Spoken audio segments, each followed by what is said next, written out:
Morning Lahore, जागो लाहौर में आप सबको खुश आमदीद कहते हैं जनाब। एक नए दिन और एक नई सुबह के साथ मैं हूं आपकी होस्ट मुनीबा आसिफ। मैं बिल्कुल ठीक ठाक हूं। उम्मीद है कि आप लोग भी जहां कहीं भी होंगे इस वक्त ठीक ठाक होंगे, पुरसकून जिंदगी गुजारने की कोशिश भी कर रहे होंगे। और जनाब, पुरसकून जिंदगी गुजारने के लिए खुद को रिलैक्स रखना बहुत ज्यादा जरूरी होता है। खुद को मुनासिब वक्त देना, खुद के साथ वक्त गुजारना बहुत ज़रूरी होता है। और ये बड़ी अच्छी आदत है जो आपकी ज़िंदगी को स्मूथ बना देती है।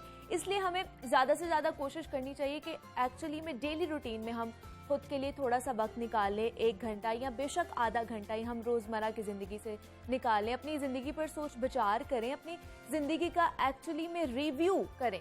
और उसके लिए मेरे ख्याल से अगर आपको डेली रूटीन में टाइम नहीं मिल रहा तो वीकेंड एक बेहतरीन मौका होता है कि आपको वीकेंड पर सारी चीज़ें आप लोगों ने या मैंने भी जो हमने वीक पे देखा होता है कि अच्छा हमारा बहुत स्केड्यूल बिजी चल रहा है तो हम लोग वीकेंड पे ये करेंगे वो करेंगे, लेकिन वो इतने सारे काम हमने इकट्ठे करके रखे होते हैं कि समझ नहीं आ रही होती कि उसमें ही हमारा वक्त निकल जाता है। लेकिन फिर भी हम लोगों ने अपनी फैमिली को भी टाइम देना है, खुद को भी टाइम देना है, दोस्तों को भी टाइम देना है, क्योंकि ये भी हमारी ज़िंदगी का एक हिस्सा होते हैं। तो कुछ उनकी सुननी है, हमने कुछ अपनी सुनानी है, ताकि हमारी जो वीकेंड है या जो हमारी एनर्जी है, जो हमने पूरा एक हफ्ता हमारी एनर्जी काम कर करके ड्रेन हो गई होती है, वो बहाल हो जाए। लेकिन उसके लिए हम भी आपके सामने आते हैं और लाइटेड नोट पर वीकेंड के ऊपर हम लोग लेकर आते हैं टॉपिक्स, ताकि आपकी जो एनर्जी है वो ज़्यादा ख़राब ना हो या आप लाइट मोड में ही हमारे साथ जुड़े रहें। और इसके लिए आपको हमारा पूरा प्रोग्राम देखना पड़ेगा, क्योंकि आज बहुत अच्छे अच्छे मेहमान और बहुत अच्छे टॉपिक्स हैं जिन पर आज हमने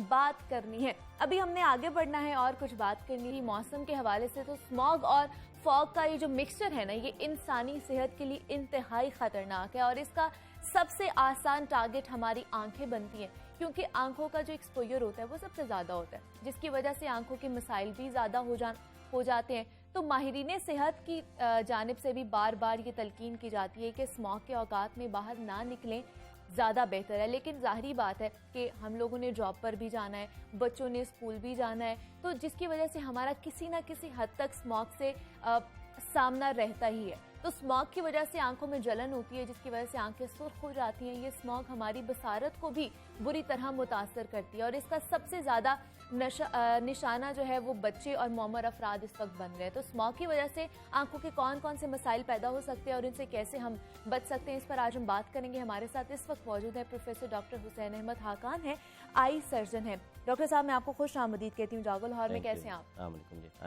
वालेकुम अस्सलाम। डॉक्टर साहब, जिस तरह हम बात भी कर रहे थे मौसम के हवाले से कि इस वक्त हम बाहर सिर्फ स्मॉग ही देख रहे हैं और कुछ भी नहीं देख रहे, तो जिसकी वजह से आंखों की बीमारियों में मसला आ रहा है। तो हमें बताइए, जो फ़ज़ा में जहरीली आप कह लें कि एक मिक्सचर है स्मॉग और फॉग का, ये हमारी आंखों को किस तरह मुतासर कर रहा है, हमारी बसारत को किस तरह मुतासर कर रहा है? जी, इसमें जो सबसे अहम बात है जो समझने वाली है, वो पहले तो ये जानना है कि ये स्मोक है क्या। अच्छा, ठीक है। अच्छा, स्मोक बेसिकली स्मोक और फॉग का मिक्सचर है। स्मोक मीन धुआं, फॉग मीन धुंध। स्मोक और फॉग जब इकट्ठे हुए तो वो बन गया स्मॉग। ठीक है, ठीक है। हाँ। तो smog word came from smoke and fog. ठीक है, ठीक है। तो अब हमें समझ ये आई कि जो स्मॉग है वो बेसिकली नेचुरल फॉग है जो फितरत की तरफ से, कुदरत की तरफ से इस विंटर में होनी होती है। ठीक है। उसमें जब स्मोक मिक्स हुआ तो ये स्मोक बना। ठीक है। तो ये लोगों का जानना बहुत जरूरी है। ठीक है। इसमें फितरत का कुछ नहीं, इसमें इंसान का किया हुआ है सब कुछ। ठीक है। हाँ। फॉग फितरत की वजह से है, उसके फायदे थे। स्मोक इंसान का क्रिएटेड है, क्योंकि उसमें इंसान ने स्मोक को ऐड किया तो वो फॉग स्मोक बन गई। ठीक है। अब हमें ये पता चल गया कि स्मोक ऐड हुआ है फॉग में तो स्मोक बना। अब स्मोक अच्छी चीज नहीं है। क्यों स्मोक अच्छी चीज नहीं है? स्मोक में केमिकल पार्टिकल्स होते हैं, कार्बन होती है। और दूसरी बात जानने की ये है कि स्मोक आता कहाँ से है। ठीक है जी। स्मोक कहाँ से आता है? हमारी फैक्ट्रीज की चिमनी से आता है, हमारे व्हीकल से एग्जॉस्ट होता है, और हमारी फसलों से आता है। फसलों से आता है। ठीक है। अगर हम इन 3 चीजों पे कंट्रोल करेंगे तो स्मोक कम होगा या केमिकल पार्टिकल्स एयर में कम होंगे।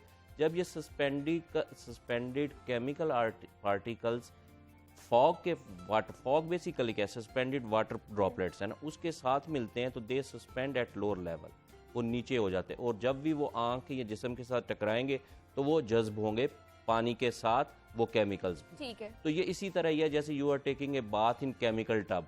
ठीक है। दिन में आप जितना एक्सपोज करेंगे आपके चेहरे और जिस्म का जो भी हिस्सा एक्सपोज होगा वो बेसिकली केमिकल पार्टिकल से पूरा दिन स्मोक में टच कर रहे हैं। ठीक है। तो अब हम आते हैं बीइंग एन आई सर्जन, जो आंखों के क्या इशू होता है। इंसान की सारा जो जिस्म है वो कुदरत ने उसको कवर किया हुआ है, उस पे एक स्किन का लेप चढ़ाया हुआ है। बिल्कुल ऐसी है। सिर्फ आंख एक ऐसी है जिसपे स्किन का लेप नहीं है, कवर नहीं है। आंख को स्किन से कवर करने के लिए अल्लाह ने लिड्स बनाई है, लेकिन लिड्स हर वक्त बंद नहीं रख सकते, वो सिर्फ सोते हुए बंद रखते हैं या हम ब्लिंक करते हैं। तो इसलिए ये जिस्म का वाहिद एक हिस्सा है जो नेचर से एक्सपोज्ड है आंख।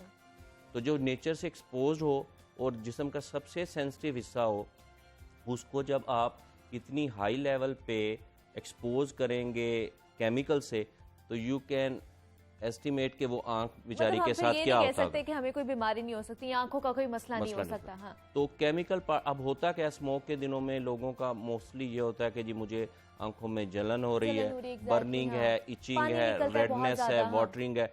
वो वजह ये है कि जिस तरह आपकी आंख में कोई वैसे केमिकल डालते हैं या स्मोक की शक्ल में चला जाए, तो बेसिकली वो केमिकल पार्टिकल्स हैं जो स्मोक के कंटेंट्स हैं जो आपकी आंखों में जा रहे हैं। ठीक है। तो मतलब इसकी वजह से कौन कौन सी बीमारी हमें यहाँ पर कह सकते हैं कि कुछ भी हो सकता है आंखों के हवाले से? जी, आंखों में बेसिकली बाकी सांस की बीमारियां तो हो सकती हैं, but we will talk about eye disease. तो आंखों में ये है कि जब ये केमिकल पार्टिकल्स पड़ते हैं तो इचिंग होना शुरू हो जाती है, खारिश, और उससे रेडनेस होना शुरू हो जाती है।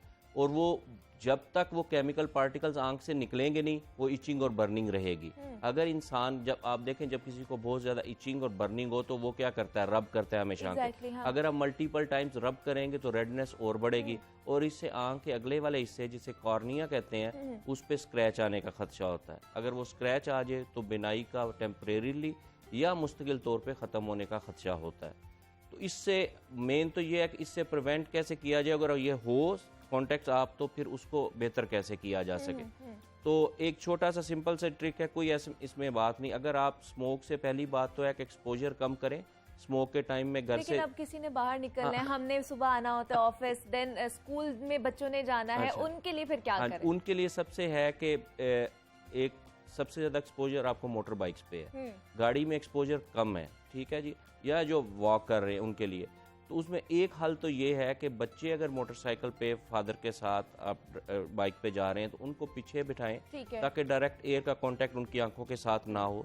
दूसरा ये है कि वो आंख के ऊपर चश्मा लगाएं, चाहे 0 नंबर का कोई भी चश्मा लगाएं, ताकि डायरेक्ट पार्टिकल, जिस तरह आपने देखे आप मोटर बाइक पे सफर करें तो मोटर बाइक पे जब आपने कोई चश्मा ना पहना तो आंखों में कितनी तेज हवा पड़ती है।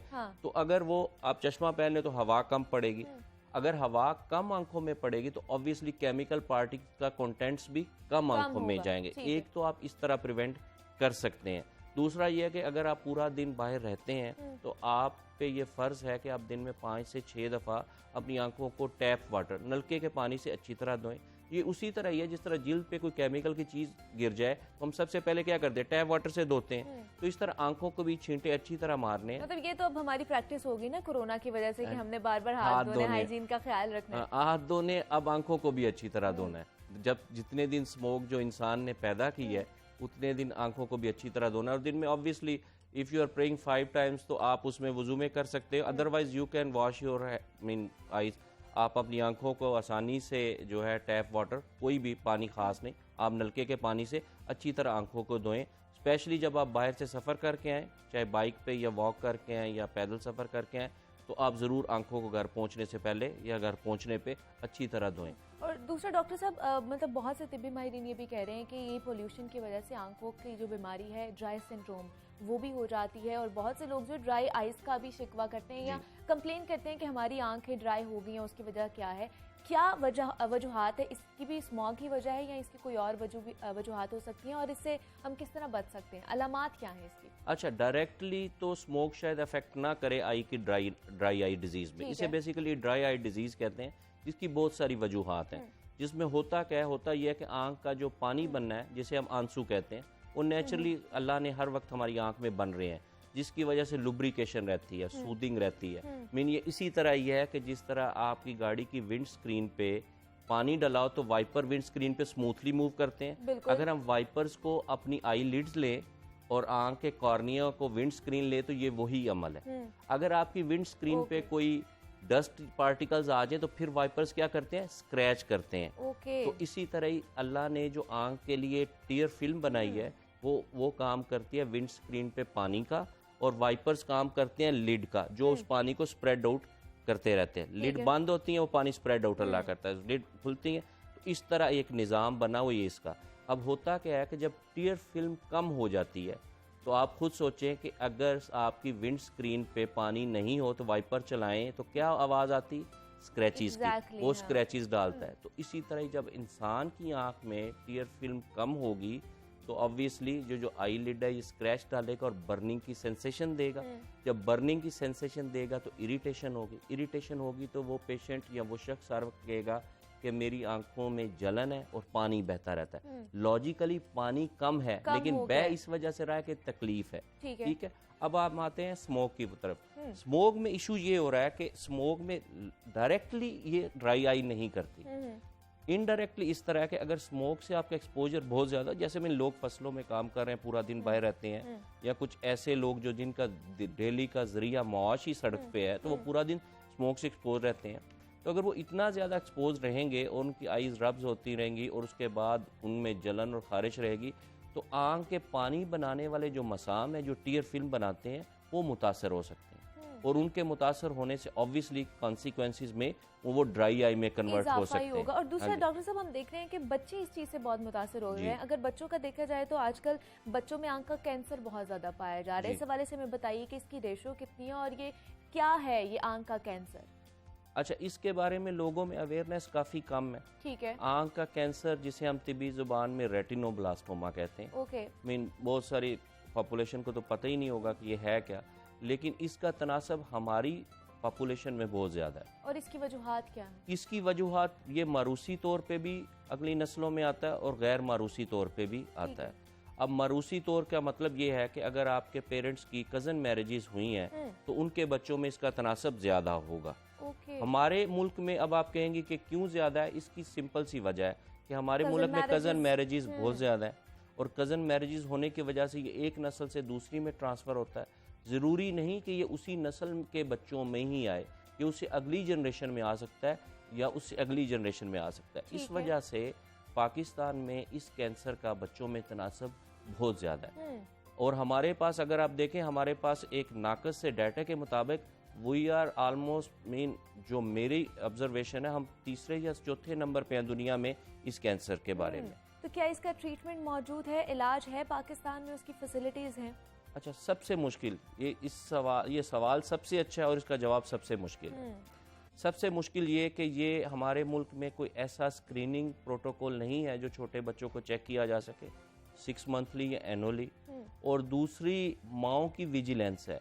इसकी जो पहली निशानी है, अगर वो माँ पिक कर ले, ऑब्वियसली माँ ही बच्चे के साथ ज़्यादा होती है, मीन 6 माह के बच्चे के साथ साल के बाद, तो उसके इलाज से आँख की बीनाई को भी बचाया जा सकता है, आँख को भी बचाया जा सकता है और बच्चे की जान को भी बचाया जा सकता है। अगर शुरू की अलामत माँ पिक ना कर सके और ये कैंसर अपनी ग्रुप डी या ई में चला जाए तो तब खदशात ये है कि हम बीनाई को तो शायद ना बचा सके, शायद आँख को भी निकालना पड़े। अच्छा। और मरीज़ की, बच्चे की जान को भी शदीद ख़तरा इस बीमारी से होता है, क्योंकि ये कैंसर है जो जिस्म में फैल जाता है और अमवात की तरफ ले जाता है। अब हमारा काम ये है कि हम किसी तरह लोगों को ये बताएं कि आपके बच्चों में आँख में किसी भी माँ को, ठीक है, अगर आपकी बच्चे की आँख के काले हिस्से में सफ़ेदी नज़र आए, मीन कोई सा भी सफ़ेद नुक्ता सा नज़र आए जैसे चमकता हुआ, जैसे कैट आई है या तो आपको लाइट सी जलती है, तो फौरन डॉक्टर से रजू करें। ये कोई बड़ी बीमारी की अलामत हो सकती हैं।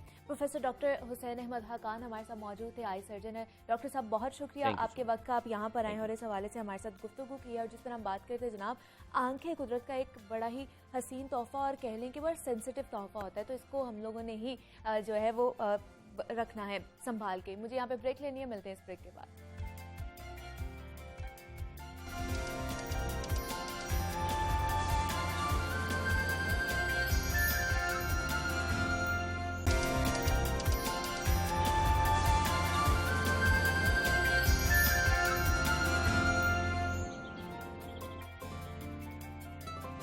वेलकम बैक टू जागो लाहौर। जनाब, अब कुछ बात हो जाए फैशन की दुनिया की। और जैसे ही मौसम चेंज होता है या यूं कह लें कि मौसम में सरमा दस्तक देता है तो ज़्यादातर फैमिलीज़ में शादी की तकरीबात का आगाज़ हो जाता है। और शादी पर आपको पता है कि खसूसी तौर पर ख़वातीन बनाव सिंगार करती हैं और तवज्जो देती हैं अपनी खूबसूरती पर। लेकिन जिस तरह हम देखते हैं कि गर्मी के सीज़न में मलबूसात या फिर बहुत से ट्रेंड्स जो हैं वो आउट हो जाते हैं, इसी तरह बिल्कुल इसी तरह मेकअप भी जो उसके भी ट्रेंड्स हैं वो जैसे ही मौसम चेंज होता है वो भी आउट ऑफ सीज़न हो जाते हैं। तो उसके हवाले से हमें ट्रेंड्स क्या चल रहे हैं वो जानना बहुत ज़्यादा ज़रूरी होता है, क्योंकि बात होती है जब हम मेकअप की बात करते हैं तो सुबह के वक्त कौन सा हमें मेकअप करना है, रात के वक्त कौन सा मेकअप करना है, इस हवाले से हमारे पास अवेयरनेस होना बहुत ज़्यादा ज़रूरी है। क्योंकि जदीद ट्रेंड्स के साथ हमने चलना तो है, अपने आप को हम लोगों ने अच्छा भी दिखाना है, लेकिन आप लोगों ने अपनी जो है टोन में रहकर वो चीज़ें करनी है ताकि आप ज़्यादा केकी ना लगें। क्योंकि बहुत से लोग हैं जो आकर कहते हैं जनाब हमें इतना वाइट कर दें, ये कर दें, वो कर दें, लेकिन जनाब आप लोगों ने ये देखना है कि ट्रेंड कौन सा चल रहा है। अगर आपने मॉर्निंग वेडिंग पे जाना है तो आपको किस तरह का मेकअप करना है, लिपस्टिक किस तरह की होनी चाहिए, ग्लोई मेकअप होना चाहिए नहीं होना चाहिए। तो ये सारी टिप्स जो हैं हमसे बेहतर मेरे ख्याल से जो ब्यूटी एक्सपर्ट होते हैं ना वो हमें दे सकते हैं। तो इसलिए हम लोगों ने ये सारे सवालात आप लोगों के भी और मेरे भी इकट्ठे किए हुए थे। तो ब्यूटी एक्सपर्ट तस्मिया तैयब को हम लोगों ने इस वक्त अपने शो में मदू कर रखा है और ये सारे सवालात उनसे पूछेंगे और उनसे जवाब लेंगे। तस्मिया, मैं आपको खुश आमदीद कहती हूँ जागो लाहौर में। कैसी हैं आप? Thank you very much, I am perfectly fine. मैं बिल्कुल ठीक हूँ, आप कैसे हैं? मैं भी बिल्कुल ठीक ठाक। तस्मिया, जैसे मैं बात कर रही थी कि जैसे मौसम चेंज होता है ना तो हमारे अटायर भी चेंज हो जाता है, कपड़े चेंज हो जाते हैं, तो हमारे मेकअप ट्रेंड्स भी ऑब्वियसली चेंज होते हैं। तो क्या चल रहा है आजकल, इन क्या हो चुका है और आउट क्या हो चुका है? देखिए, आजकल ज़्यादा नेचुरल मेकअप इन हो चुका है। लोगों को ज़्यादा अपनी स्किन की तरह ही अपने से 4 टोन लाइट नहीं पसंद रहा। अब लोगों में बहुत ज़्यादा एक्सेप्टेंस आ गई है कि मुझे अपने ही आप में अपनी बेस्ट वर्जन लगना है। मुझे ऐसे नहीं लगना कि मेकअप करके कोई और लगूं, मैं वही लगूं जो मैं हूं, लेकिन मैं अपनी बेहतरीन वर्जन लगूं। तो आजकल ज़्यादातर जो चल रहा है वो नेचुरल मेकअप चल रहा है, फ्रेश लुक, ग्लोई स्किन और बहुत ज़्यादा dark makeup, even dark lip shades भी आउट हो चुके हैं। न्यूड्स में लोग ज़्यादा जाना शुरू हो गए। ठीक है, तो मतलब पहले क्या बहुत ज़्यादा लोग लाउड मेकअप या कह लें कि डार्क मेकअप करवाते थे जिसकी वजह से वो उनकी स्किन केकी लगती थी या उनकी जो बेस होती थी वो सही नहीं होती थी, इस वजह से वो केकी मेकअप लुक आती थी। बिल्कुल, पहले लोगों का यही माइंडसेट होता था। जो पुराने ज़माने में मेकअप्स वगैरह चल रहे थे उन ट्रेंड्स में ज़्यादातर यही देखा जाता था कि आप एक बहुत मोटी बेस, आपकी अपनी स्किन बिल्कुल नज़र ना आए, आपका रंग जो है वो आपका जो कम्प्लेक्शन है वो एटलीस्ट 2-3 टोन्स लाइट हो जाए। लेकिन अब वो ट्रेंड्स वक्त के साथ साथ तब्दील हो रहे हैं। हम बहुत ज़्यादा मगरबी कल्चर को भी फॉलो कर रहे हैं कि जैसे वहाँ लोग अपनी नेचुरल ब्यूटी को इन्हांस करने पे तवज्जो देते हैं, वैसे ही अब हमारी यहाँ लड़कियों में भी ये काफ़ी ज़्यादा शऊर आ गया है कि मुझे अपनी तरह ही लेकिन अपनी बेस्ट वर्जन लगना है, अपनी ही स्किन को इन्हांस करना है, नेचुरल लुक लगनी चाहिए है, मेरी स्किन ब्रीथ करनी चाहिए। उस तरह का मेकअप, उस तरह की लाइट आईज, फीचर्स को इन्हांस करना, ना कि बिल्कुल बदल देना। लेकिन तस्मिया, हम देखते हैं कि अगर हम फाउंडेशन से ही स्टार्ट करें फिर स्टेप बाय स्टेप आगे चलेंगे कि इस सर्दियों में बहुत से लोगों की ड्राई स्किन होती है और उनकी वजह से जो उनका फाउंडेशन है वो भी ड्राई पैची सा नजर आता है। तो उसके लिए फिर उनको क्या करना चाहिए? देखिए, उसके लिए बहुत सारी चीज़ें हैं। सबसे इम्पोर्टेंट जो मेकअप में होता है वो स्किन प्रेप होती है। ठीक है, आप अपने मेकअप को फाउंडेशन लगाने से पहले का जो प्रोसीजर होता है वो ज़्यादा फाउंडेशन से ज़्यादा इम्पॉर्टेंट वो कंसिडर किया जाता है।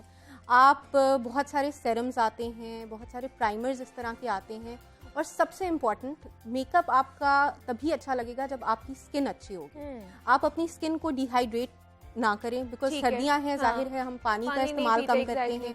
अगर आप पानी पी रहे हैं और अपनी स्किन को मॉइस्चराइज कर रहे हैं तो ऑलरेडी आपकी स्किन में वो मॉइस्चर मौजूद होता है, तो आपको बहुत ज़्यादा केकी फिर मेकअप नहीं लगता। लेकिन अगर खुदा न खास्ता आपके पास कोई क्लाइंट ऐसा आया जिसकी ऑलरेडी उन्होंने नहीं ये ध्यान रखा हुआ पहले, तो फिर एक मेकअप आर्टिस्ट का या ब्यूटी एक्सपर्ट का ये काम है कि वो उनकी स्किन को प्रॉपरली हाइड्रेट करे, जिसमें हाइलुरोनिक एसिड सेरम्स वगैरह ये सारी चीज़ें, मॉइस्चराइजर्स पहले करके फाउंडेशन लगाने से पहले जो उसका प्रेप का प्रोसेस है उसको वो डबल मेहनत से करें ताकि उनकी स्किन डिहाइड्रेटेड ना लगे, कहीं पर फाइन लाइंस ना अपेयर होनी शुरू हो जाएं, बिकॉज ऑब्वियसली जब वो ड्राई स्किन के ऊपर फाउंडेशन ना तो उस तरह बैठेगा ना बिल्कुल, उसकी वो exactly, फिनिश हाँ। आएगी। ये दूसरा मुझे तस्वीर बताइएगा, क्या इस मौसम में एक्सटेंसो हैं जिन्होंने केराटिन का सोचा हुआ है वो करा सकते हैं? ठीक है, बिल्कुल करा सकते हैं, बिकॉज इस मौसम में पसीना वगैरह कम आता है। अच्छा। और एक्सटेंसो और केराटिन में जैसे आपको पता है कि 2 दिन या 1 दिन हाँ। आपको पानी का और इन सब चीज़ों का तो मतलब वो उनसे दूर रहना उनसे पड़ता है, थोड़ा परहेज सा, करना हाँ। पड़ता है। तो ये मौसम आइडियल है बिकॉज आपको स्वेटिंग नहीं हो रही होती, कुछ Okay. नहीं हो रहा होता। तो विंटर्स आइडियल वेदर होता है फॉर एक्सटेंसो, केराटिन और एनी सच ट्रीटमेंट जो भी आप करवाने का, स्ट्रेटनिंग का ट्रीटमेंट चाह रहे हैं, तो उसके लिए ये मौसम सबसे बेहतरीन है। और दूसरा तस्मिया, बहुत सी ख़वातीन हैं वो अगर कुछ भी ट्रीटमेंट करवा के आती हैं, एक्सटेंसो हो गया, केराटिन हो गया या कोई और भी ट्रीटमेंट होता है बालों का, तो ये शिकायत करते हुए हमें नज़र आती हैं कि हमारे बाल डैमेज हो गए कुछ अरसे के बाद, हमने वहाँ से फलान जगह से ट्रीटमेंट कराया था। तो क्या आपको लगता है कि यहाँ पर अगर देखा जाए तो स्टाफ जो है वो प्रोफेशनल नहीं है, ट्रेनिंग नहीं उनको दी जाती कि किस तरह आपने काम करना है, या प्रोडक्ट्स नहीं अच्छी वाली यूज़ की जाती? देखिए, प्रोडक्ट्स वगैरह से ज़्यादा इम्पोर्टेंट ये है कि आप जिस सैलून भी जा रहे हैं वो कितने प्रोफेशनल हैं। ठीक है। वो पहली बात तो ये है, केराटिन कभी भी आपके बालों को डैमेज नहीं करता है। केराटिन जो है वो बेसिकली प्योर प्रोटीन है जो आपके बालों में इन्फ्यूज़ की जाती है, जिससे आपके बाल बने हुए हैं। Keratin Okay. प्रोटीन से ही आपका बाल बना हुआ है। तो keratin does not damage your hair. ज़्यादातर अक्सर औकात ये प्रॉब्लम तब आती है जब जो सैलून करने वाला है उनको भी ये इल्म नहीं होता कि वो रिबॉन्डिंग या एक्सटेंसो करते हैं केराटिन कहते हैं, जिसमें जो है बहुत इंपॉर्टेंट चीज़ ये है कि हर बाल सूटेबल नहीं है फॉर एक्सटेंसो और रिबॉन्डिंग। अगर आपका केमिकली ट्रीटेड ऑलरेडी डैमेज्ड बाल है तो बहुत ज़रूरी है कि आपका जो भी सैलून है, आप जहाँ भी जा रहे हैं, वो स्ट्रैंड टेस्ट करे आपके बालों पे पहले देखे कि आपके बाल मुनासिब हैं इस ट्रीटमेंट के लिए या नहीं। अच्छा। और जब अगर इसके बगैर किया जाता है तो फिर कई दफ़ा बाल डैमेज भी होते हैं, बिकॉज ये बहुत स्ट्रॉन्ग एक केमिकल है जो बालों का बॉन्ड ब्रेक करके उसको स्ट्रेट करता है। तो जो बॉन्ड ब्रेक करके स्ट्रेट करेगा, अगर आपके बालों में पहले जान नहीं है, पहले से वो डैमेज है, तो फिर जाहिर है वो इरिवर्सिबल डैमेज हो जाता है। लेकिन हाउएवर केराटिन बालों के लिए बिल्कुल भी डैमेजिंग नहीं है। केराटिन रिपेयर के लिए ज़्यादातर इस्तेमाल होता है, लेकिन उसमें फिर ये शिकायत होती है कि स्ट्रेट नहीं हुए बाल मेरे। हाँ। तो वो स्ट्रेटनिंग तो 50 to 60% ही देगा, उसका मेन मकसद जो है वो रिपेयर है। ठीक है, लेकिन फिर भी मेरे ख्याल से कि यहाँ पे हमारे स्टाफ को या जितने भी हम लोग स्टाफ हायर करते हैं उसको ट्रेनिंग देना बहुत ज़्यादा ज़रूरी है ताकि लोगों की स्किन के साथ या बालों के साथ हम लोग खेलें ना। तस्मिया तैयब हमारे साथ मौजूद थी, ब्यूटी एक्सपर्ट हैं। तस्मिया, बहुत शुक्रिया आपके वक्त का, आप यहाँ पर आई हैं और बड़ी अच्छी गुफ्तगू रही आपके साथ। और जिस तरह शादी सीजन स्टार्ट हुआ है तो कुछ टिप्स हमें मिल गई हैं कि हमने बालों की किस तरह केयर करनी है और स्किन की किस तरह केयर करनी है। तो मुझे यहाँ पर एक छोटी सी ब्रेक लेनी है, मिलते हैं इस ब्रेक के बाद।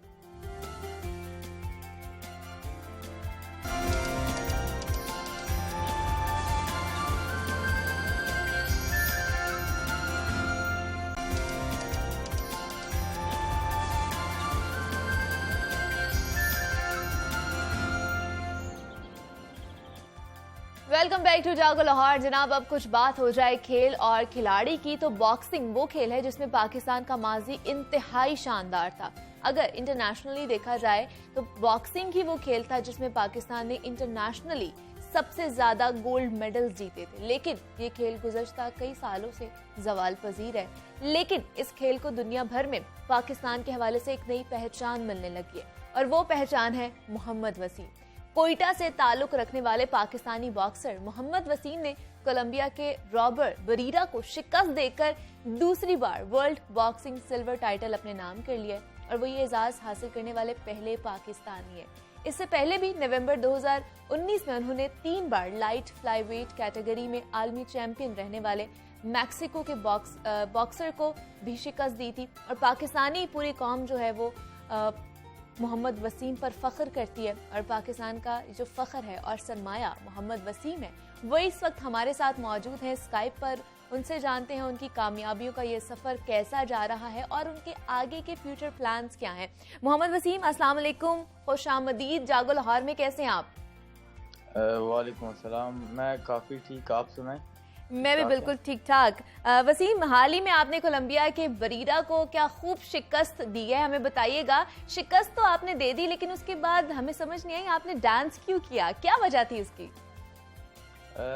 असल में बस वो वहाँ पर थोड़ी सी सेलिब्रेशन की हमने दोस्तों के साथ मिलके विक्ट्री के बाद। तो फाइट काफ़ी टफ थी और अल्हम्दुलिल्लाह विन किया और 2 टाइटल लाइन में थे, WBA वर्ल्ड टाइटल एलिमिनेटर और WBC सिल्वर वर्ल्ड टाइटल।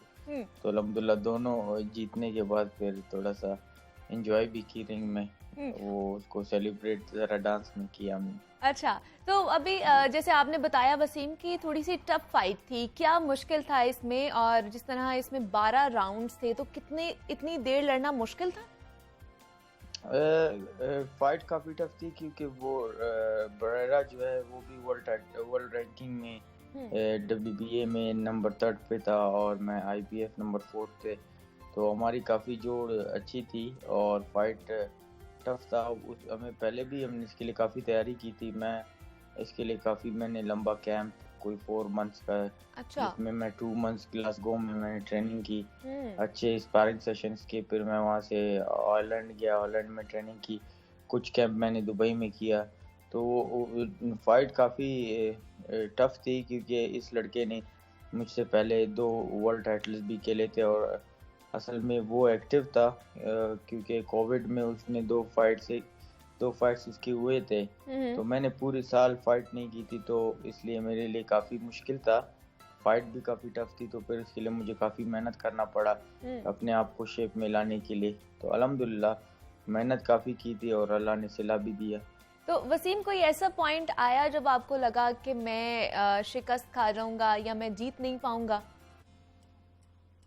नहीं, इस तरह तो कभी सोचते नहीं क्योंकि वो जो ट्रेनर थे उन्होंने मुझे 10th राउंड में ज़रा मैं थक गया था और जो है मुझे काफ़ी मोटिवेट किया मेरे कोच ने और उन्होंने कहा कि आपने इतनी मेहनत की है और जो है ये आपका जो है एक कदम आप पीछे हो वर्ल्ड टाइटल से और आप वर्ल्ड चैम्पियन बन जाओगे, अभी थोड़ी देर में रेगुलर वर्ल्ड चैम्पियन बन जाओगे, तो आपको चाहिए कि 2 राउंड है, 6 मिनट्स है, you have to win this fight. आपने सारे राउंड्स जीते हैं, 9 राउंड आप जीते हैं, तो आप ये फाइट जीत सकते हैं अगर आप जो है थोड़ी सी हिम्मत करें।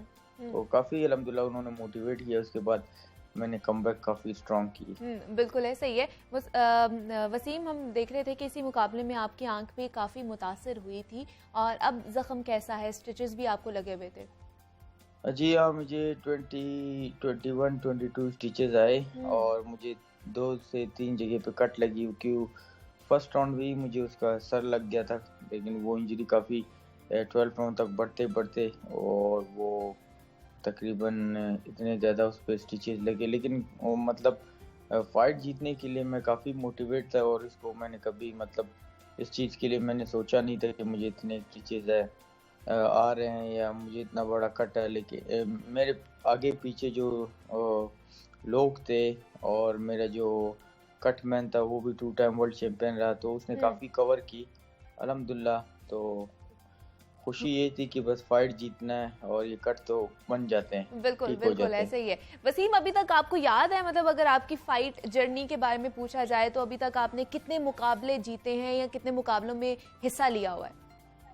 मैं 7 साल की उम्र से बॉक्सिंग कर रहा हूँ, मेरे को 25 ईयर्स हो गए बॉक्सिंग करियर में और मैं पाकिस्तान का वाहिद फाइटर हूँ जो मेरे पास सबसे ज़्यादा इंटरनेशनल मेडल्स है एमेचर बॉक्सिंग में।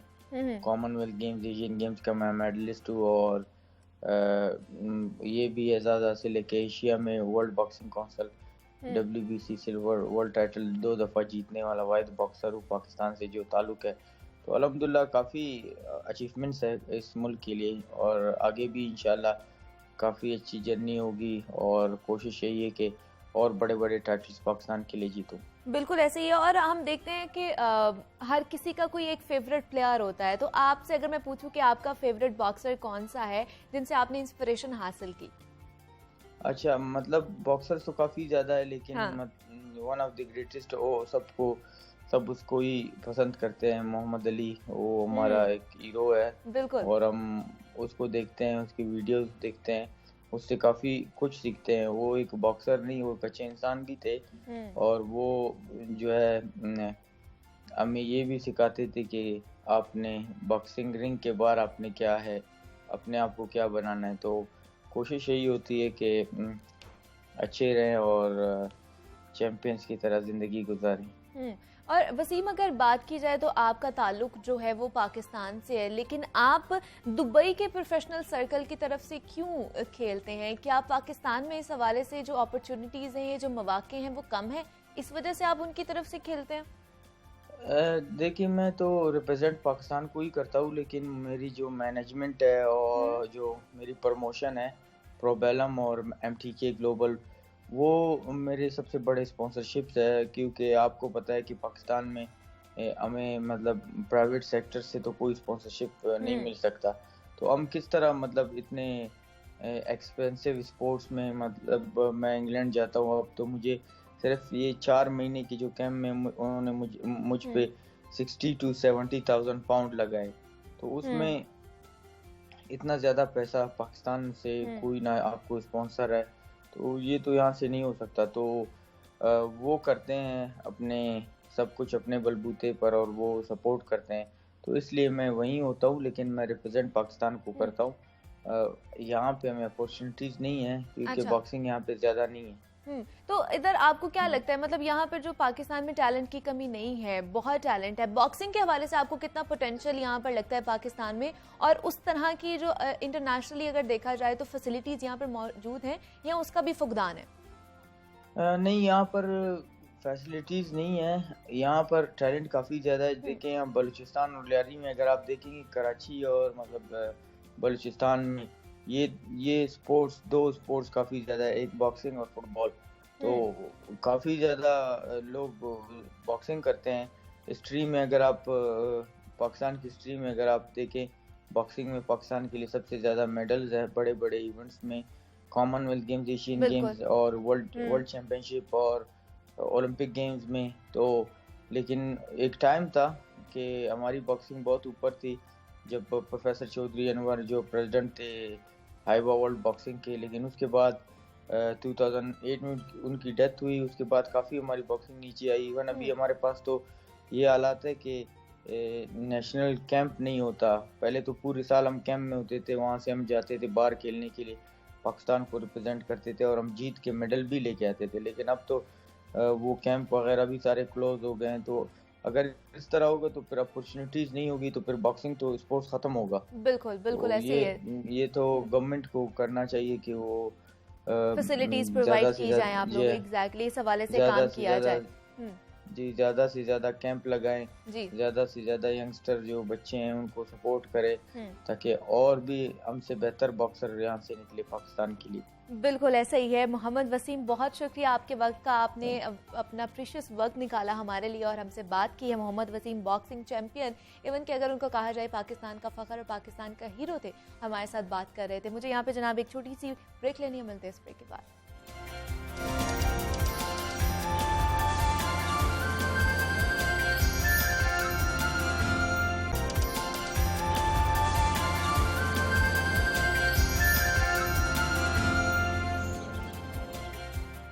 वेलकम बैक टू जागो लाहौर। जनाब, अब कुछ बात करते हैं सोने शहर लाहौर के हवाले से। तो जैसे जैसे लाहौर की आबादी बढ़ रही है, वैसे वैसे मसाइल भी इसके बढ़ते ही जा रहे हैं। सड़कों पर बेहंगम ट्रैफिक और पार्किंग जो है उसका लाहौर का ये अहम मसला ही बनता जा रहा है। आप किसी भी बड़ी मार्केट या बाजार में चले जाएं, वहां पर पार्किंग की जगह ही आपको सबसे पहले तो नहीं मिलती, और अगर मिल भी जाए तो पार्किंग फीस के नाम पर ओवर चार्जिंग की जाती है, ज्यादा पैसे लिए जाते हैं और जगह जगह गैर कानूनी पार्किंग स्टैंड्स और तजावुजात की भरमार हो चुकी है। लाहौर में पार्किंग के मसाइल को हल करने के लिए हुकूमत की जानिब से पार्किंग प्लाजों की तामीर का ऐलान किया गया था, लेकिन 4 बरस गुजर जाने के बावजूद शहर में 11 पार्किंग प्लाजों की तामीर इल्तिवा का शिकार है, और जिसकी वजह से जो लागत है वो 9 अरब रुपए तक बढ़ चुकी है।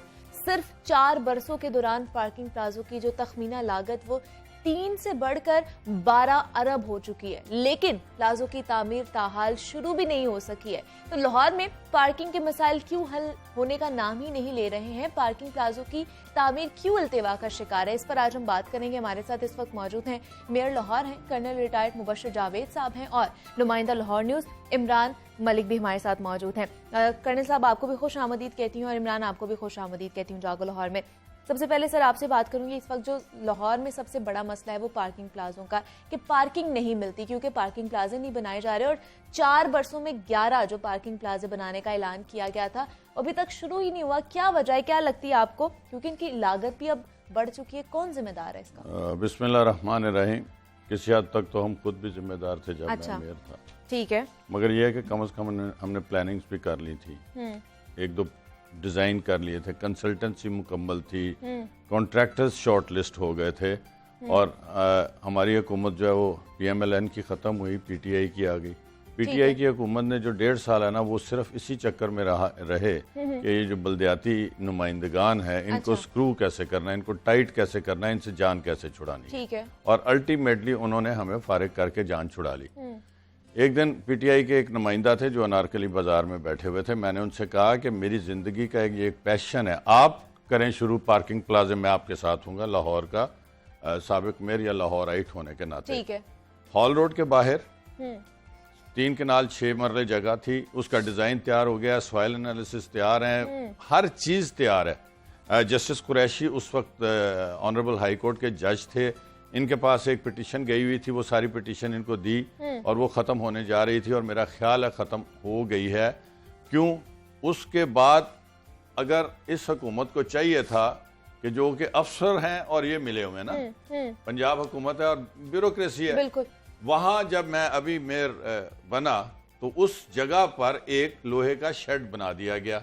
उसको जब हमने उठाया तो पता ये चला कि लाहौर पार्किंग कंपनी यहाँ से हट गई है, और वो जो जगह है वो पता नहीं करोड़ों रुपए साल के हिसाब से किराए पर दे दी है इस हुकूमत ने। अच्छा, यानी कि जो चीज तैयार थी उसका ये हाल कर दिया। भाटी आप चले जाएं, उसके बाहर जो जगह है बिल्कुल, कारपोरेशन की है, ईयर मार्क की हुई थी, अभी फिर मैंने वो अपने कंट्रोल में किया है, इनके कंट्रोल में फिर वहां पर तजावजात हो गई थी मौजूदा पंजाब हुकूमत के दौर में, और कमिश्नर साहब के और डिप्टी कमिश्नर के होते हुए वो फिर खाली कराई है।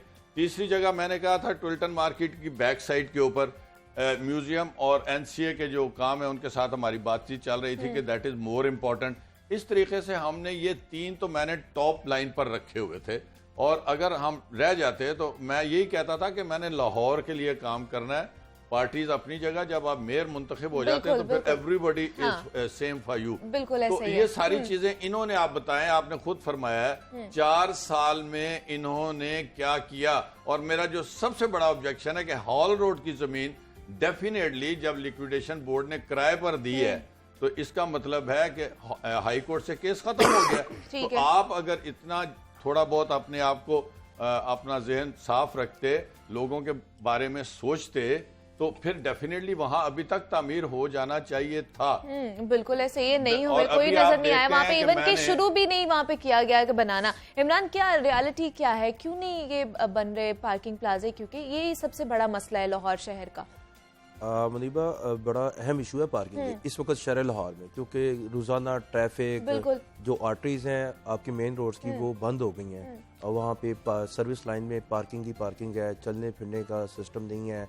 आपके फुटपाथ भी जो है आपको नज़र आते हैं मोटरसाइकिल और कार पार्किंग से। और ये शहर लाहौर की बात हो रही है। शहर लाहौर अब छोटा शहर नहीं है, इसकी प्लानिंग इतनी ज़रूरी हो गई है कि आपका शहर जो है खाली शहर, जिसमें शहर को ख़ास शहर कहते हैं, आपका अंदरून शहर, माल रोड, ये तमाम बाजार जो है ये ख़ास शहर में आते हैं, जिसमें आपका जो ट्रैफिक हुजम है वो बढ़ चुका हुआ है। यहाँ पे रोज़ाना जो है कम से कम 7 से 8 लाख गाड़ी जो है वो चलती है, और यहाँ पर रोज़ाना अशारों पर जो है 3 से 4 मिनट लग जाते हैं।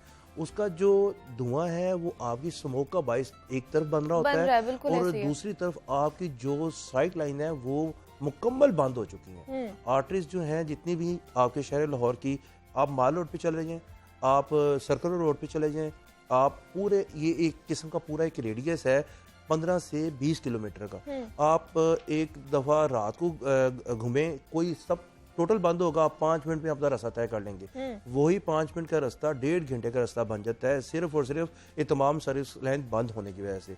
अब पार्किंग प्लाजा जो है 2017 में इनकी बाकायदा तौर पर तमाम वर्किंग पेपर तैयार हुए, मीटिंग्स हुई, गुफ्तन नशिस्तन बर्खास्तन की हद तक नहीं, इसको बाकायदा तौर पर तैयार किया गया कि यहाँ पे ये प्लाजा बनेगा, और हमने ये दिखाया भी कि इस जगह पे ये प्लाजा बनने जा रहा है हाल रोड। यहाँ पे 4 से 4,500 मोटर बाइक खड़ी होगी जो हाल रोड के अंदर मेन बाजार में खड़ी होती है। अभी भी सूरत जो की तू है, वैसे ही क्योंकि है, हाँ। माफिया जो है वो आपका राज कर रहा है इस वक्त, कोई पूछने वाला नहीं है। अब 4 मई 2019 को ये गए, उसके बाद 30 माह का फिर वक्त मिला और 30 माह में भी मौजूदा गवर्नमेंट ये प्लाजे नहीं बना सकी। बिल्कुल ऐसे ही है। और सबसे बड़ी बात यह है कि 3 अरब रुपए लागत थी इन 11 प्लाजों की। शेरावाला गेट में बनना था, इचरे में बनना था, और सबसे बड़ी बात कि आपके सेक्रेटेरिएट के बाहर जो इस वक्त भी सूरत हाल ये है कि आप अगर सेक्रेटेरिएट से आप डीसी ऑफिस जिला कचहरी की तरफ जाना चाहते हैं तो आप बिल्कुल नहीं जा सकते। वहाँ पे बिल्कुल बंद होती है, ट्रैफिक बंद होती है और हजारों मोटरसाइकिलें नजर आती हैं। अगर आपने वहां से रास्ता लेना है तो आपको बकायदा यू टर्न लेकर दोबारा से आपको टाउन हॉल की तरफ से जाना पड़ेगा।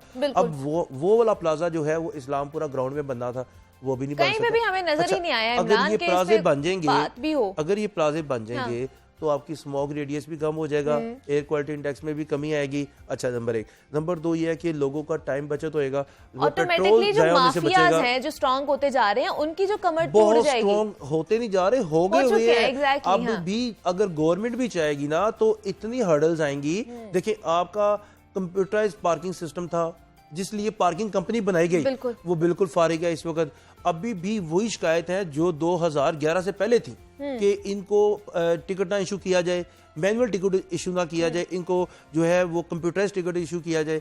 अभी भी मैनुअल टिकट 10 की बजाय 20 और 20 की बजाय 50 रुपए लिए जा रहे हैं। कर्नल साहब, आपको क्या लगता है यही वजूहात है, मतलब माफियाज इतने कंट्रोल हो गए हैं कि हम उनके आगे घुटने टेक लिए हैं हम लोगों ने? देखिए जी, एक तो मैंने आपको हॉल रोड की मिसाल दी और उसके बाद हमारी पार्किंग कंपनी थी, उस वक्त वो तनख्वाहें निकालते थे, कुछ ना कुछ पैसे MCL को भी मिलते थे। अभी वही पार्किंग कंपनी है जो कि अपनी तनख्वाहें भी पूरी नहीं कर पा रही। और जैसे इमरान ने कहा है, आप मॉल रोड के ऊपर और लिबर्टी और इस तरह की बड़ी बड़ी जगहों के ऊपर कंप्यूटराइज सिस्टम नस्ब हो गए थे। टाइम नोट होता था, बाकायदा एक मशीन लोगों के हाथ में होती थी, वो आपको कंप्यूटर से पर्ची देती थी, जितने पैसे होते थे वो सेंट्रल रिकॉर्ड में उसका रिकॉर्ड आ जाता था। आज वो सारी चीज़ें कहाँ गई? वही बात मैं इसी को सेकंड करता हूँ इमरान को कि सारी चीज़ें माफिया, पार्किंग कंपनी की तनख्वाहें नहीं पूरी हो रही। और अगर लेकिन पार्किंग कंपनी ने अभी वर्किंग पेपर जो हैं मेट्रोपॉलिटन कॉर्पोरेशन को साल कर दिए। That is a subsidiary of MCL। मैंने उनको बुलाया, पहले तो आधा पौना घंटे वो लेट से पहुंचे और आई वाज शॉक कि जो पार्किंग कंपनी के बोर्ड की सेक्रेटरी साहिबा हैं उनको CEO लगाया हुआ है। अब कहाँ बोर्ड की सेक्रेटरी और कहाँ पर CEO of in a corporate culture में वो जो है MD का रोल या CEO को। और आई वाज शॉक्ड जब उन्होंने मुझे कहा कि, मैंने कहा यार मुझे 3 साल की बताओ ना इनकम, 4 साल की हमारे दौर की, और ग्राफ जो है वो पूरा नीचे जा रहा है और अब तनख्वाहें जो है उनकी पूरी नहीं हो रही। And I gave them option कि मैं आपको ऑफिशियल्स दे देता हूँ, ठीक है, जो पार्किंग के ऊपर चालान करें, लोगों के पर्चे कटवाएं, लोगों को हटाएं। ऑफिशियल वो कहने लगे जी हमारे पास वो सरकारी बंदे नहीं हैं। तो मैंने उनको कहा कि आई विल ट्रांसफर 11 सरकारी ऑफिशियल्स कारपोरेशन के आपको, ताकि आप चालान और पुलिस और ये वो सारी कार्रवाई जो है वो आप कर सकें। और उसके बाद ये भी बात मान ली, मैंने उनको कहा कि okay I give you 2-3 options, existing income with existing fees, ठीक है, 10 रुपए मोटरसाइकिल की, 30 रुपए कार की। मुझे आप बताएं कि लाहौर सारे में आपके कितने पार्किंग साइट्स हैं?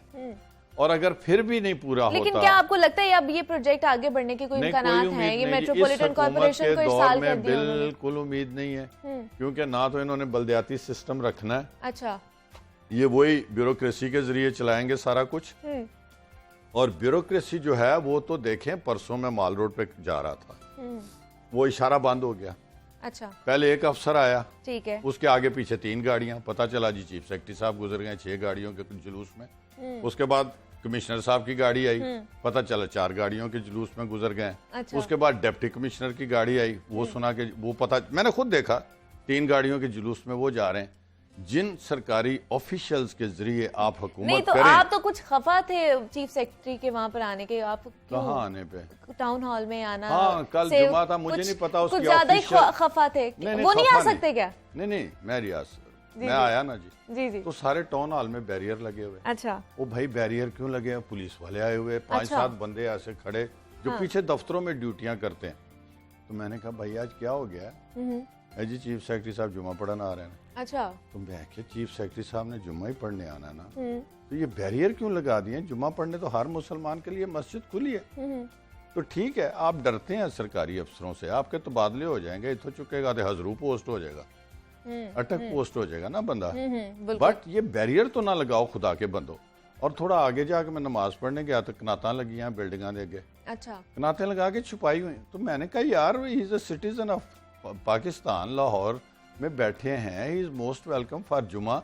मगर ये आपने क्या सिस्टम? तो जब एक अफसर के लिए मस्जिद के रास्तों पर 20 बंदे खड़े हो जाएं कि पब्लिक सर्वेंट आ रहा है यहाँ, चाहे चीफ सेक्रेटरी है, चाहे असिस्टेंट कमिश्नर है, चाहे क्लर्क है, दे आर पब्लिक सर्वेंट, और उनकी गाड़ियां और उनकी तनख्वाहें मेरे इसके बिल्कुल टैक्स से जाती बिल्कुल ऐसे ही है। मुझे इमरान लग रहा है मेयर जो है वो ब्यूरोक्रेसी तो- और बल्दियाती नुमाइंदों की बन नहीं रही, क्या लगता है आपको? ना बनने की वजह नहीं है कोई बात भी। ये है कि हाँ। कल ना अगर चीफ सेक्रेटरी साहब ने जुम्मा नहीं पढ़ा तो वो मेयर साहब के वजह से नहीं पढ़ा, लो जी, अच्छा। पढ़ो, मेयर ने क्योंकि इन्होंने तो आते पढ़ी साल ही थी। कह दिया कि जी वो चीफ सेक्रेटरी हैं, ठीक हाँ। है, मगर आम आदमी है। बिल्कुल। तो ये बात क्या वहीं तक रुकेगी? ये तो बात आगे जाएगी फौरी तौर पे। ऐसे ही है। तो उनको लगेगा कि ये मैं आगे जाऊंगा जुम्मा पढ़ने, तो क्या बात है, क्या पता है मेरे साथ मेयर साहब कोई हॉट टॉक कर दें, हाँ। तमाम मीडिया वहाँ पे मौजूद होगा, तो मुफ्त की ही आप बात है। देखें मीडिया वालों की सुने कि तमाम मीडिया वहां होगा, यानी कि इन्होंने भी पता सी कि चीफ सेक्रेटरी ने आज जुम्मा जड़ा ना टाउन हॉल च पढ़ना है, और ये भी अच्छा। तैयारी च बैठे सन। This is the condition of the government officials. अच्छा। मेरा अवाम का इलेक्टेड है ना, सड़कों पे फिरता है ना, अपनी जीप में फिरता है, वो जीप मेरी नहीं है, आपके पैसे की, इसके पैसे की, इसके पैसे की, लाहौर के अवाम की, पंजाब और चले नए पाकिस्तान बल्दियाती के अवाम। निजाम की बात कर लेते हैं। आपसे कोई मुशावरत की उन्होंने, क्योंकि तैयारियां तो नहीं इस जी, वक्त वो जोरों शोर से अखबार- चल रही पहले हैं। तो 2019 का गया, ठीक है। उसके बाद 2021 का बन रहा है, हला अखबारों में और टीवी पे हो गया, नया निजाम आ गया, नया निजाम आ गया, वो फाइल जाती गवर्नर के मुतमईन पास। आप? मेरी अर्ज तो सुन लेना यार, थोड़ा सा टाइम तो जी, बेटा जी। दे दो। जा रही है, फिर वो फाइल पता चला सेक्रेटरी साहब ने बगल में दबाई हुई है, इसके अच्छा। ऊपर एतराज लग गया जी, गवर्नर ने वापस भेज दी। फिर आ गया। अब देखें आप जो लेटेस्ट आपकी तवसत से सुना, क्योंकि ना तो ये अवाम को कुछ समझते हैं, हमने जो 5 साल धक्के खाए हैं, बल्दियाती निज़ाम का कानून भी सीख लिया और इसकी इम्प्लीमेंटेशन और अवाम में बैठ के इसको चलाना भी हमें आ गया। हमसे तो वो पूछना ही नहीं गवारा करते। अभी जो लेटेस्ट अखबारों में आया हाँ है जी। उसमें ये लिखा है कि जनाब जिला का एक होगा मेयर, जो कि लाएगा जिला मेयर, डिस्ट्रिक्ट मेयर, और डिवीजन का होगा वो होगा लॉर्ड मेयर, ठीक है। और उसके बाद सारी होंगी नेबरहुड काउंसिल्स, ठीक जिस है। तरह यूसीज होती थी, और विलेज काउंसिल होंगी। बस कहाँ गई तहसील, कहाँ गया टाउन, कहाँ गया जो छोटे, उससे भी एक तीसरा यूनिट था। अब मैं आपको मिसाल देता हूँ, ये पता क्या कॉलोनिज्म था ना बरतानिया का, ये वो ला रहे हैं किस तरह। अब आप मेरी अर्ज सुनिए, मुझे थोड़ा सा टाइम जी दीजिए। जी हम चीफ मिनिस्टर साहब के इलाके में चले जाते हैं, ठीक है। कोहे सुलेमान कहाँ है, और बाकी की जो तहसीलें हैं, सिटी बाय इटसेल्फ, और उसके बाद जो है तौसा, ठीक है। और उसके बाद छुटा, ये 3। अब इनका जो सरबराह बैठेगा वो तो बैठेगा डीजी खान शहर में, और जो यूसी का चेयरमैन है या नेबरहुड काउंसिल का चेयरमैन है छुटा, वो कितनी दूर है? 40 किलोमीटर दूर। एंड इन बिटवीन कोई वहां पर टीयर नहीं है, जिस तरह तहसील लेवल पे थे, टाउन कमेटियां थी, और छोटी छोटी भी 10-12 से मिला के एक यूनिट, आप जो भी उसका नाम रख लें, वो उधर सरबराह होता था, उसको पैसे आ जाते थे, वो आगे डिस्ट्रीब्यूशन होती थी, सारा कुछ। अब होगा क्या, डिप्टी कमिश्नर को इन्वॉल्व किया गया, और एक बंदा डिस्ट्रिक्ट का जो चेयरमैन है उसको इन्वॉल्व किया गया, या डिस्ट्रिक्ट मेयर, और बाकी सारे पता क्या होंगे? मुजारे। जितने नेबरहुड काउंसिल जो 13 बंदों की है, वो मुजारा होगा। अच्छा। और सरदार कौन होगा? Deputy commissioner. कमिश्नर और जिले का जो मेयर है। इधर ही आ जाएं आप, हल हजूर का क्या है? अटक हल पे चले क्या जाए। है? अटक में पीटीआई की है ना डिस्ट्रिक्ट चेयर, पंजाब पूरे में वक्त एक की वो। किल्लत है सर। नहीं, आप मेरी बात हल सुनिए। हल बता देना, हल हजरू क्या किधर है? है? हाँ। हजरू किधर है? अटक में। पिंडी गेब किधर है? वहां का यूसी चेयरमैन अटक शहर में, जहां पर साहब बहादुर डिप्टी कमिश्नर बैठेंगे और नवाब बैठेगा, जिसकी अपनी कैबिनेट होगी। ठीक है। वो जो सारे लोग हैं वो नहीं होंगे उसकी कैबिनेट का हिस्सा, वो अपने बंदे अलहदा इलेक्ट करेगा, और वो बैठेगा किधर, अटक शहर में। इमरान, आपको क्या लगता है अब क्या हाल होगा? तो नया बल्दियाती निजाम कहाँ लाहौर की जाएगा? तरह आप देखिए, थाना नहीं चला सकते सिस्टम। उनसे भी लाहौर तो सुन ले। कम्पैक्ट है ना। हाँ, उनसे भी इमरान, मेयर साहब जी हर्ट फीलिंग्स दे रहे हैं अपनी। हाँ देखें ग्राउंड ना रियलिटी, अखबार में आता है। जी जी, ग्राउंड रियलिटी अब जो है, आपको ही बता दो कि भाई क्या कानून है, सेक्रेटरी को कह देते हैं। और एक बात और मैं आपको बताऊं, सेक्रेटरी साहब ने पता क्या हुक्म दिया आज के अखबार में? एक मिनट जी इमरान जी यार। जी जी, 2 मिनट लें। हाँ, सेक्रेटरी साहब के आज के अखबार में कि सेक्रेटरी बल्दियात ने हुक्म दिया है कि माजूरों की सीट, रिजर्व सीट रखी जाएगी बल्दियाती निजाम में। ठीक है। ठीक हो गया। हाँ। किसी पब्लिक के रिप्रेजेंटेटिव ने नहीं दिया, सरकारी अफसर कह रहा है, और उसके ऊपर अमल दरामद शुरू हो गया और मुनासिब जो है उसमें इंदराज किया जा रहा है कानून में। तो भाई जिन लोगों के लिए बनाया गया है, कोई अखबार में ऐड दे दो, हमने धक्के खाए हमें दे दो। ओ खुदा के बंदो, अपने ही पीटीआई एमएनए एमपीएस से पूछ लो कि ये हमने कानून बनाया है, ये सही है या नहीं ये है। गलत है, बिल्कुल ऐसे ही। इमरान, आप क्या कमेंट करेंगे? क्या मैं तो ये कमेंट करूंगा कि आज मेयर साहब की दिली ख्वाहिश पूरी हुई है कि मैं अब चुप रहा हूँ। आज आप चुप शुक्र रहे है हैं, अल्लाह बिल्कुल। कल इतनी देर बोले हो। चले ये भी मैं माफी मांग लेता हूँ। शुक्र है कि आज ये बोले हैं, ठीक है। और मैं ये समझूंगा कि अभी बल्दियाती निजाम नहीं आया, अच्छा, अभी कानून जो नहीं है वो आएगा भी नहीं, क्या अभी लगता है कानून आपको? हमें पास नहीं खत्म हुआ, करने के लिए जी सारा काम अभी किया कानून जा रहा है। पास नहीं हुआ। अभी इसके ऊपर जो है रोजाना मीटिंग चल रही हैं। कभी सियासी तौर पर काफ लीग जो है उसका ब्रेक थ्रू आ जाता है सामने, कभी नून लीग। अभी तो असेंबली में जाना है, नून लीग ने अपने तहफुजात से आगाह करना है, कोई नहीं, असेंबली में जाना ही नहीं है, वो तो फिर- ऑर्डिनेंस के चक्कर में यार इमरान फिर की भी फिर स्टेयरिंग कमेटी में जाना है। देखें मेयर साहब, अभी ना आपके में आ गया कायम था, काम आपने गवर्नर भी जो है खबर परवेज लाई निकाल है, परवेज लाई है। अभी इनकी गवर्नर ने अपनी वापस आना है, ख्वाहिशात हैं, जो अभी वो तरीके आए इंसाफ के बरतानिया जो तो गवर्नर फैसला हैं करके। उन्होंने जी, वापस जी, आना है, जी, उनके जी। भी अपने तहफुजात होंगे, कोई ना कोई बातचीत सामने आएगी। मगर ये कहा गया था कि 7 दिसंबर में, 7 जनवरी को जो पहला सेशन होगा, जो साल का जो पहला सेशन, उसमें बाकायदा तौर पर इसको मंजूर करवा लिया जाएगा। बल्कि इस दिसंबर के महीने में भी ये कहा गया था कि मंजूर। अभी तक ये मुसवदा जो है कभी आगे जा रहा है, कभी पीछे जा रहा है। अब सूरत हाल ये है कि इनका जो टाइम पीरियड है वो 31 दिसंबर है इनके थोड़ा सा टाइम मुताबिक, रहेगा। सरकार के मुताबिक जो टाइम पीरियड है वो 28 दिसंबर है। अब जब ये जाएंगे उसके बाद जो सूरत हाल है वो वाजिया होगी। मगर मैं फिर आपको कह रहा हूँ कि इलेक्शन कमीशन इस दफा बहुत सीरियस है। अच्छा, वो कहता है कि अगर इन्होंने हमें कानून ना दिया तो हम 2013 के कानून के मुताबिक इलेक्शन करवा देंगे, ठीक। और हम डेट देंगे। हम इन्हें बार बार कह रहे हैं हमने अपनी हल्का बंदियां करनी है, हमें ये मुसवदा ही दे दें।